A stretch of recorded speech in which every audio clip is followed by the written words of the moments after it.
نحمدہ ونصلی علی رسولہ الکریم اما بعد۔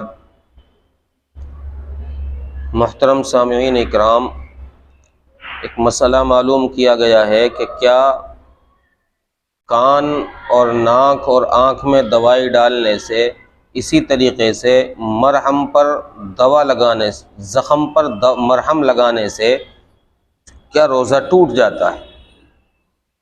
جواباً عرض یہ ہے کہ کان اور ناک میں اگر دوائی ڈالی گئی تو اس سے روزہ ٹوٹ جاتا ہے، یہ مفسد روزہ ہے۔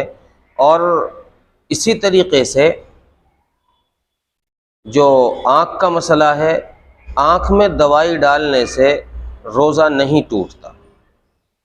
اسی طریقے سے زخم پر دوائی لگانے سے، خواہ دوا پاؤڈر کی شکل والی ہو یا ملہم کی شکل والی ہو، کوئی سی بھی دوا لگائے تو زخم پر دوائی لگانے سے روزہ نہیں ٹوٹتا۔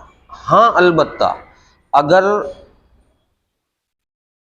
زخم دماغ میں ہے یا زخم پیٹ میں ہے اور ان دونوں زخموں میں ان میں دوائی لگانے سے اثر دماغ والے زخم کا اثر دوائی کا جو ہے وہ دماغ تک پہنچ رہا ہو، اسی طریقے سے جو پیٹ میں زخم ہے اس زخم پر دوائی لگانے سے اس کا اثر اگر معدے میں پہنچ رہا ہو تو پھر اس سے روزہ ٹوٹ جاتا ہے۔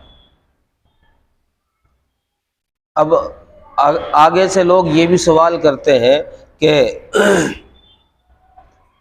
آنکھ میں دوا ڈالنے سے روزہ کیوں نہیں ٹوٹتا جبکہ اس کا اثر حلق تک پہنچ جاتا ہے، اور کان میں دوا ڈالنے سے کیوں ٹوٹ جاتا ہے، اس کا اثر تو حلق میں بھی نہیں پہنچتا؟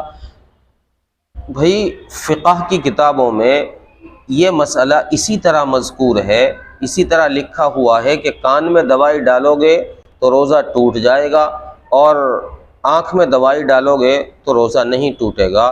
غالباً اس کی وجہ یہ ہوگی کہ آنکھ چونکہ کان کے مقابلے میں انسان کے لیے زیادہ اہمیت رکھتی ہے۔